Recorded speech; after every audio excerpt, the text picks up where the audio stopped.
ओम श्री साई राम। भगवान श्री सत्य साई बाबा के चरण कमल में कोटि कोटि प्रणाम और आप सभी साई भक्तों को मेरा साई राम। आज मैं आपसे जो बात साझा करने जा रहा हूँ, भगवान की अनेक लीलाओं पूरे विश्व भर में होती है, उनमें से एक अद्वितीय प्रसंग आपसे मैं शेयर करूँगा।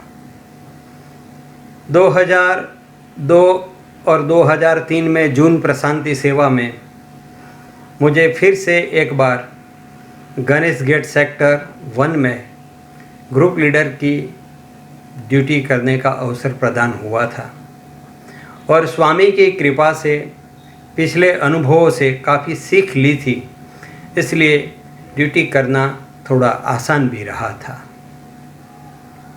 जैसे आप सब जानते हैं कि प्रशांति निलयम सारे विश्व का अध्यात्म केंद्र है, इसीलिए पूरे विश्व भर से ज्ञान पिपासु आध्यात्म चेतना को आगे बढ़ाने के लिए, भगवान के दर्शन करने के लिए लोग पुटुपर्ती आते हैं।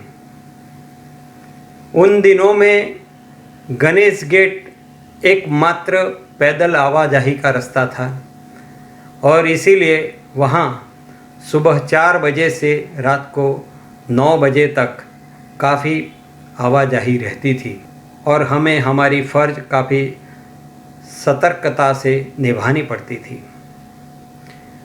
उन दिनों में हमने देखा कि कई विदेशी भक्तों में जापानीज भक्तों की संख्या बहुत ज़्यादा थी। वो बुद्ध पूर्णिमा के अवसर के आसपास थी, इसलिए शायद जापानीज भक्त वहाँ काफ़ी संख्या में आए थे। एक दिन सुबह 4 बजे के आसपास एक जापानीज महिला से हमारी आंखें मिली। हमने उसको सादर साई राम कहा, उन्होंने प्रतिक्रिया में साई राम कहा और फिर वो प्रातः सेशन ओमकार सुप्रभातम में चली गई। उसके बाद रिटर्न होने वक्त उन्होंने हम सभी सेवादल भाइयों को साई राम कहा। इस तरह से जितने दिन हम फ़र्ज पे रहें, उतने दिन आने जाने के सभी वक्त पे वो स्पेशली सभी सेवादल भाइयों को साई राम कह के आती थी और साई राम कह के जाती थी और काफ़ी प्रसन्नता से रहती थी। हमारे सभी सेवादल भाइयों के साथ उनका एक बॉन्डिंग जैसा हो गया, आत्मीय संबंध जिसको बोलते हैं, वैसा संबंध हो गया और ड्यूटी पूरे होने का वक्त आ रहा था। इसलिए सभी सेवादल भाइयों ने ऐसा सोचा कि जाने से पहले ये महिला को हम कुछ गिफ्ट दे जाएं जो हमेशा हमें याद रखे कि गुजरात के सेवादल के भाइयों ने हमें ये गिफ्ट दी थी। और हमने चयन किया, गणेश जी की कॉपर की एक मूर्ति हम लेके आए और उसमें गणेश जी के एट्रीब्यूट्स के बारे में लिखाई की और फिर वो खत के साथ गिफ्ट पैक में हमने वो महिला को दे दिया। 29 तारीख को जब वो महिला सुबह दर्शन में आई तो हम सभी से मिली और उन्होंने हस्तलिखित खत हमें दिया जो 5 पन्नों में भरा हुआ था। जब हमने खत पढ़ना शुरू किया तो हमारी आंखों से आंसू बहने लगे। भगवान की ऐसी एक दिव्य लीला का हमें साक्षात्कार हुआ। उन्होंने शुरुआत में खत में लिखा था, मेरे प्रिय साई ब्रदर्स, आप सभी को मेरा साई राम। भगवान आप सबके जीवन का मार्गदर्शन करे, आप सभी के साथ हमेशा साथ बनाए रहें, आशीर्वाद बनाए रहें, आप बहुत अच्छे इंसान हो, ऐसा शुरुआत में लिखा था। और फिर उन्होंने अपने बारे में लिखा था। उन्होंने लिखा था, मेरा यहाँ आने से पहले मुझे भगवान श्री सत्य साई बाबा के बारे में कुछ भी पता नहीं था और मैं जापान में रहती थी। मैं मेरे पेरेंट्स की एकलौती संतान, और मेरे पेरेंट्स शुरुआत से ही काफ़ी दुखी थे। एक दिन मुझे शारीरिक तकलीफ़ हुई तो मैं डॉक्टर के पास गई और निदान में उन्होंने मुझे कहा कि आपको किडनी का कैंसर है। उसी क्षण मैंने मेरे आत्मविश्वास से एक तय कर लिया कि अब मैं कुछ ही दिनों की मेहमान हूँ, लेकिन मेरे दर्द के बारे में मैं मेरे माता पिता से कभी बात नहीं करूँगी, क्योंकि मुझे ये बीमारी है वो जान के वो लोग काफ़ी कमज़ोर हो जाएंगे, क्योंकि इनकी आशा का किरण मैं ही थी। इसलिए मैंने तय किया कि जब तक जीऊँगी तब तक मैं मेरे पेरेंट्स से ये बात नहीं कहूँगी। दिन बीतते गए और मुझे तकलीफ़ का एहसास काफ़ी होने लगा। मुझे ऐसा लगा कि अभी ये असह्य वेदना है और मैं कुछ ही दिनों की मेहमान हूँ। एक दिन रात में सोते वक्त मुझे ऐसा ख्याल आया कि मैं एक अच्छी लड़की हूँ, मैं मेरे पेरेंट्स का ध्यान रखती हूँ, मेरी माँ की सेवा करती हूँ, मैं मेरी पढ़ाई करती हूँ, मैं साथ में व्यवसाय करती हूँ, मैंने कभी भी किसी के बारे में बुरा नहीं सोचा है, तो फिर मुझे ऐसी बीमारी क्यों? जो हम सबको भी कई बार ऐसा सवाल होता है कि हम किसी का बुरा नहीं करते हैं, हम सबके बारे में अच्छा सोचते हैं, फिर भी ऐसी बीमारी मेरे साथ क्यों हुई? और उसके दिमाग में वो ख्याल आया था, उसकी पीड़ा असह्य हो गई थी, इसलिए नींद में ही वो चिल्ला उठी, there is no god in the world, there is no god in the world, there is no god in the world. इतनी ज़ोर से वो चिल्लाई। उसने लिखा है कि मैं इतनी ज़ोर से चिल्लाई, there is no god in the world, and suddenly एक प्रतिकृति मेरे सामने आई और आवाज़ आई कि ऐसा मत कहो, तुमने आज तक जो कुछ भी किया है वो सब पानी में चला जाएगा। तुमने इतनी अच्छी सेवा की है तुम्हारी माँ की, वो सब व्यर्थ हो जाएगा। और फिर मैंने आँख खोल के देखा तो ये आवाज़ देने वाली वो व्यक्ति कौन थी? ऑरेंज रोब में एक व्यक्ति मेरे सम्मुख आके ये कह के चली गई। मैंने उसको ढूंढने की काफ़ी कोशिश की, लेकिन मुझे वो कहीं भी नज़र नहीं आई। मैं काफ़ी सोच में पड़ गई कि ये कौन हो सकता है, और जब मैं देखने लगी तो मेरी माँ व्हीलचेयर में थी। मुझे बहुत आश्चर्य हुआ, मुझे ताज्जुब हुआ कि ऐसा कौन कह सकता है मुझे। फिर भी अंदर से मुझे एक आश्वासन मिला। ऐसे 3 महीने निकल गए और उसके बाद एक दिन ड्राइविंग करते करते एक दुकान के ऊपर मेरी नज़र गई। वहाँ जो प्रतिकृति मैंने देखी थी वैसी एक प्रतिमा उनकी दुकान में लगी हुई थी। इसलिए मैं गाड़ी लेके उनकी दुकान के पास गई और फिर मैंने दुकानदार से पूछा कि ये प्रतिमा किसकी है?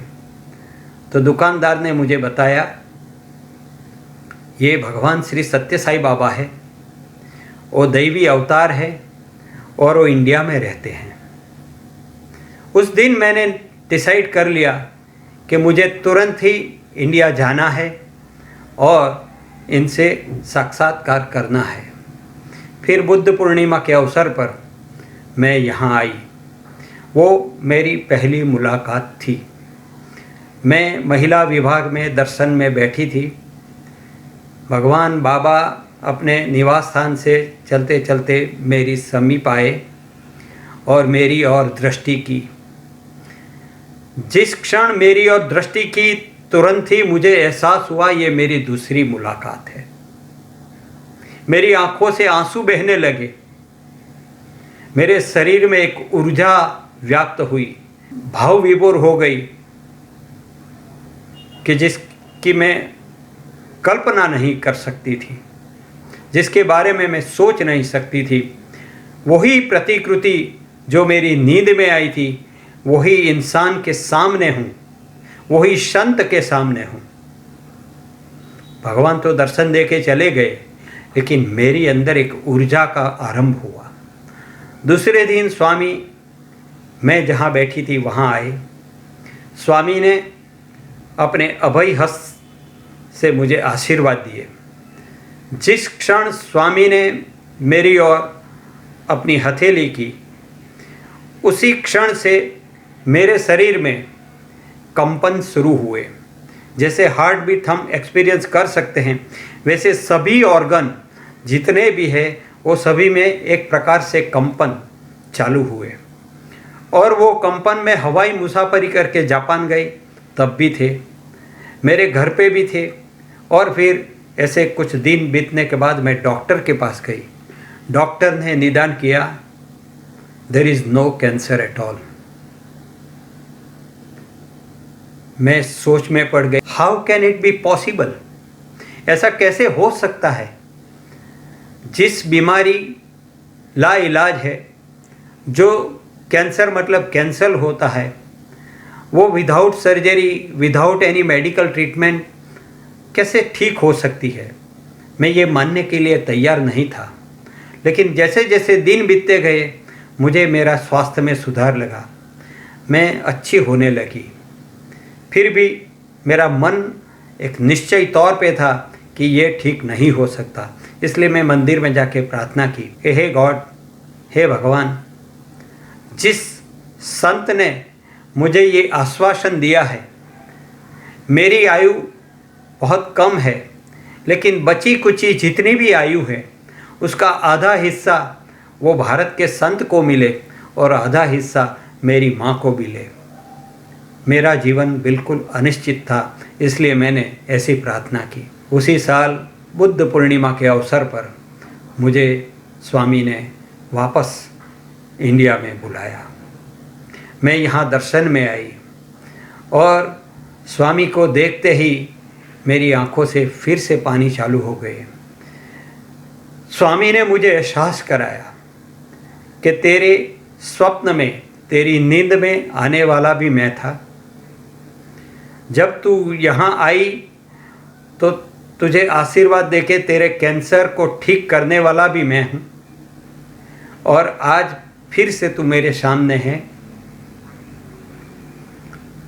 भगवान की ये लीला के बारे में हम कल्पना नहीं कर सकते, लेकिन सर्वत्र सर्वज्ञ और सर्वशक्तिमान ईश्वर के लिए कुछ भी अशक्य नहीं है। ऐसा एक अनुभव हमने किया। फिर स्वामी ने उस लड़की का जापानीज नाम था हिरोमी ईटा, उसका नाम बदलकर साला, जिसका जापान में अर्थ होता है अच्छे इंसान की पहचान, तो उसका नाम साला रख दिया। फिर 2003 में भी मैं पुट्टपर्ती जब गया, तब मेरी एक दो मुलाकात इनसे हुई और उन्होंने और भी उसके बारे में काफ़ी चीज़ लिखी थी। उन्होंने जो लिखा है उसकी कुछ बात मुझे जो स्पर्श कर गई है, वो मैं आपसे कहना चाहता हूँ। उन्होंने कहा, भगवान हमारे बीच में है, वो छुपा छुपी क्या खेल खेलते हैं। हमें दृष्टि करनी होती है अंदर, लेकिन हम ढूंढते हैं बाहर। वो हमारे साथ रहते हैं, लेकिन हम ये समझ नहीं पा रहे हैं कि वो हमारे साथ है। वो सदैव हमारी मदद करने के लिए तैयार है, लेकिन हम लेने के लिए तैयार नहीं है। ऐसी हमारी इंसानी जिंदगी है और हमें भगवान प्राप्त हुए हैं। मैं आशा करती हूँ कि हम सभी को भगवान की कृपा, अनुग्रह मिलता रहे।